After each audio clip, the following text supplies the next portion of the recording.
Business का नाम न बताओ तो ऐसा लगता है जैसे मानो कोई मेड इन इंडिया में बड़ी क्रांति आने वाली है। हर भारतीय घर में एक चीज जरूर मिलता है, बच्चों की मुस्कान और उसके साथ आने वाला ढेर सारा डायपर वेस्ट। लेकिन क्या आप जानते हैं कि भारत में हर साल 2.4 अरब डिस्पोजेबल डायपर जो है वो फेंक दिए जाते हैं। ये डायपर न केवल प्लास्टिक से बने होते हैं बल्कि इनको डिकम्पोज होने में 500 साल से ज्यादा लग जाते हैं और हम कहते हैं कि हम अपने बच्चों को अच्छा भविष्य देंगे। लेकिन अब सोचिए कि अगर हम ऐसा डायपर बनाएं जो 100% कॉटन का हो, बार बार धो करके इस्तेमाल किया जा सके, प्लास्टिक फ्री और इको फ्रेंडली हो और दोस्तों विदेशी कंपनियों पर भारत की डिपेंडेंसी को या तो कम कर दे या फिर पूरी तरह से खत्म कर दे, तो क्या आप इस बदलाव का हिस्सा नहीं बनना चाहेंगे? तो आज के इस वीडियो में हम आपको इसी तरह के एक शानदार बिजनेस अपॉर्चुनिटी के बारे में बताने वाले हैं। लेकिन इसके पहले कि मैं इस बिजनेस में डिटेल में बात करूं, मैं बता दूं दोस्तों कि इस तरह के शानदार कंटेंट को मैं और हमारी टीम पूरी तरह से रिसर्च करके आप तक पहुंचाती है बिल्कुल फ्री ऑफ कॉस्ट में। और हम चाहते हैं कि अगर आपको स्टार्टअप स्विच के ये बिजनेस आइडियाज अच्छे लगते हैं तो इन वीडियोस को लाइक करते चलना, चैनल को सब्सक्राइब नहीं किया हो तो कर लेना, ताकि जब भी मैं इस तरह के शानदार इको फ्रेंडली बिजनेस आइडियाज को लेकर के आऊं तो आप तक सबसे पहले पहुंचाया जा सके और आपके लिए एक बेहतर बिजनेस का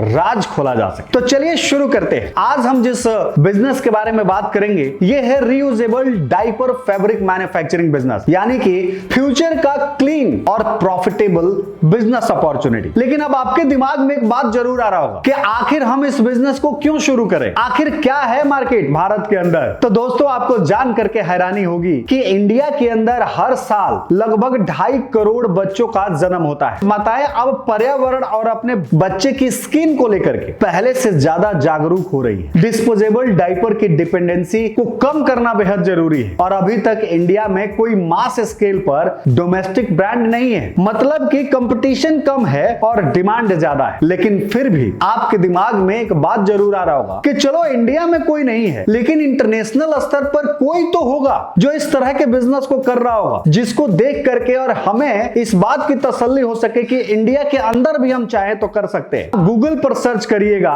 बाम्बिनो मियो, यूके की एक कंपनी है, यानी यूनाइटेड किंगडम की एक कंपनी है जो दुनिया की सबसे बड़ी रीयूजेबल डायपर ब्रांड है। और सिर्फ इतना ही नहीं, यूएसए के अंदर ग्रोविया, GROVIA, स्क्रीन पर इसका नाम दिख रहा होगा, ये जो है cloth based leak proof diaper में इनोवेशन लाने का काम करने वाली कंपनी है। इन दोनों ने मिला करके लगभग $50 मिलियन से ज्यादा की सेल करी हुई है और अब इनके जो प्रोडक्ट हैं ये भारत में भी बिक रहे हैं, लेकिन इंपोर्ट के दाम पर दोस्तों। और इसी के साथ हमें इस बिजनेस के मार्केट को भी समझना बेहद जरूरी हो गया है। तो चलिए एक एक करके मार्केट को समझने की कोशिश करते हैं और फिर जानेंगे कि इसकी मैन्युफैक्चरिंग को कैसे शुरू किया जा सके। लेकिन इसके पहले कि मैं मार्केट के बारे में बताऊं दोस्तों, मैं बता दूं कि ये बिजनेस आइडिया जो शेयर किए जा रहे हैं, इसमें जो डेटा शेयर किया जा रहा है, जो मैन्युफैक्चरिंग के तरीके शेयर किया जा रहा है, ये समय के साथ लोकेशन के हिसाब से बदल सकते हैं। इसकी प्राइसेज और प्रॉफिट जो है वो एक एस्टिमेट एग्जांपल है जो आपको एक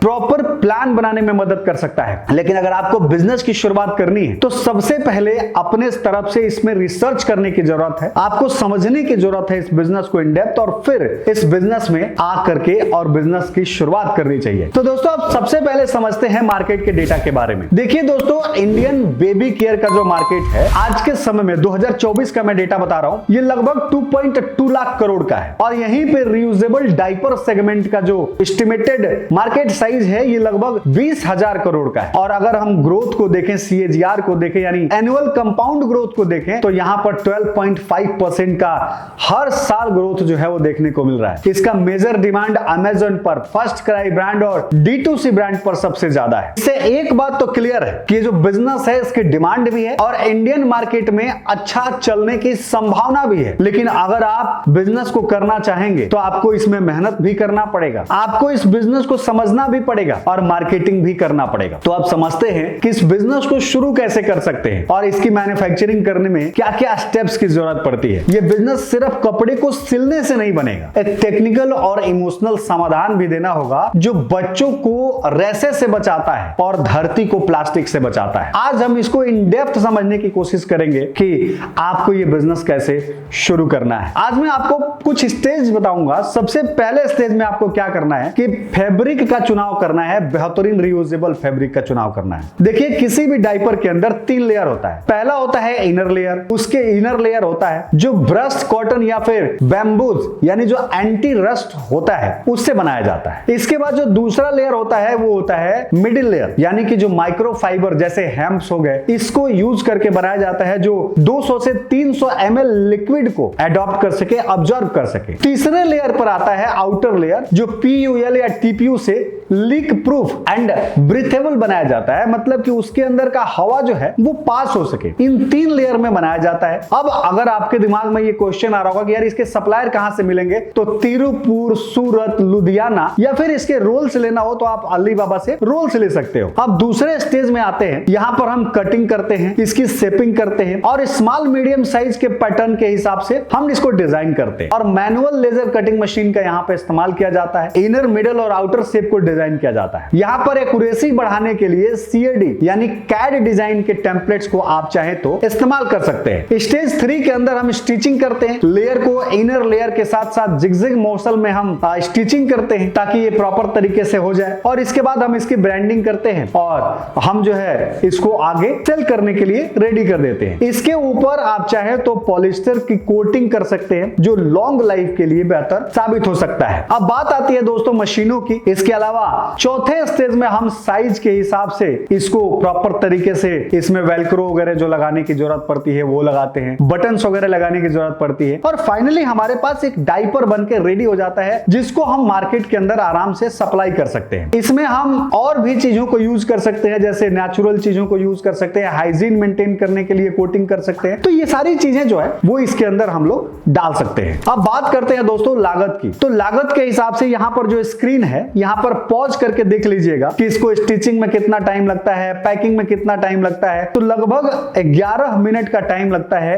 एक डायपर को बनाने में और इसका जो कॉस्ट आता है वो लगभग 60 रुपए से 70 रुपए के करीब आता है। लेकिन यही जो प्रोडक्ट है ये मार्केट में 250 रुपए से लेकर के 350 रुपए तक बिकता है। अब यहाँ पर मैं आपको एक चीज और बताऊंगा कि मार्केट के अंदर जो डायपर अवेलेबल है वो 400-450 रुपए में ढेर सारे मिल जाते हैं, लेकिन यहाँ पर 4 से 5 यूनिट के लिए आपको लगभग 900 से 1000 रुपए तक खर्च करना पड़ जाता है। यहाँ पर एक बेहतर चीज ये है कि आप यहाँ प्राइसिंग तो ज्यादा पे कर रहे हैं, लेकिन ये जो है लाइफ जो है वो ज्यादा देता है। डायपर को जहां पे रीयूज कर देते हैं वहीं पे इसको आप बार बार यूज कर सकते हैं। कुछ जगह पे 6 महीने तक, साल भर तक लोग इस्तेमाल कर लेते हैं और साल भर में डायपर यूज करेंगे तो लगभग इससे 3 गुना ज्यादा अप्रोक्सीमेट आपको पैसे पे करने पड़ जाते हैं। तो इस तरीके से आप जो है इस बिजनेस को अच्छे से कर सकते हैं और इसको मार्केट करके इस कैटेगरी के अंदर अवेयरनेस क्रिएट करके और आने वाले समय में एक बड़ा बिजनेस खड़ा कर सकते हैं। मैं यहाँ पर एक चीज और आपको बताना चाहूंगा कि इसकी जो मशीनें आती हैं उसमें कितना खर्च लगता है, इसको भी हम स्क्रीन पर आपको दिखा रहे हैं। छोटा सा यूनिट आप खोलना चाहेंगे तो लगभग आपको 3 लाख से लेकर के 5 लाख रुपया खर्चा हो सकता है। लेकिन यहां पर भी मैं आपको एक डिस्क्लेमर देना चाहूंगा कि जो डेटा मैंने आपको दिखाया ये टाइम के हिसाब से, जगह के हिसाब से और मार्केट के हिसाब से इसकी वैल्यू जो है वो, इसकी जो प्राइसिंग है वो चेंज हो सकती है। अब बात कर लेते हैं दोस्तों कि इससे कमाई कितनी हो सकती है। तो देखिए 70 से 90 रुपए इसकी मैन्युफैक्चरिंग कॉस्ट आती है। 200-250 रुपए से लेकर के 350 रुपया पर पीस के हिसाब से मार्केट के अंदर बिक जाता है और 100 रुपए से लेकर के लगभग 200-250 रुपए तक आपको पर पीस पर यहाँ पे प्रॉफिट जो है वो रिटेल के अंदर देखने को मिल जाता है। ये मैं फिर से बता रहा हूँ कि एक एस्टिमेट एग्जांपल है, आप इसमें देखेंगे तो घट और बढ़ सकता है। तो इस तरह से अगर महीने के आप 1000 भी बेच देते हैं तो यहाँ से लगभग टर्नओवर आपका जो होगा वो 2.5 से 3.5 लाख रुपए के करीब चला जाता है। और मुनाफा जो है वो इस बात पर डिपेंड करेगा कि आप कितने रुपए में माल खरीद रहे हैं, कितना रुपए में मार्केट में अंदर सेल कर रहे हैं। तो इस तरह से आप इसको शुरू कर सकते हैं। अब बात आती है कि इस बिजनेस को कहां पे ग्रो कर सकते हैं। तो देखिए फर्स्ट क्राई, अमेज़न, फ्लिपकार्ट जैसे प्लेटफॉर्म्स पर या फिर अपना एक खुद का D2 store brand, D2C store brand खोल करके और बिजनेस की शुरुआत कर सकते हैं। इसके अलावा आप south east Asia, middle east और वहां के B2B पोर्टल पर भी लिस्ट करके और अपने बिजनेस को ग्रो कर सकते हैं। मुझे उम्मीद है दोस्तों कि ये बिजनेस आइडिया आपको समझ में आ गया होगा कि कैसे एक छोटे से प्रॉब्लम को सॉल्व करके और एक स्केलेबल बिजनेस को शुरू किया जा सकता है। अगर वीडियो पसंद आए तो वीडियो को लाइक करिएगा, चैनल को सब्सक्राइब नहीं किया है तो कर लीजिएगा ताकि इसी तरह की शानदार बिजनेस अपॉर्चुनिटी जब भी मैं लेकर के आऊं सबसे पहले आप तक पहुंचाई जा सके। तो दोस्तों मिलते हैं एक नए एपिसोड में, तब तक के लिए दीजिए इजाजत। जय भारत।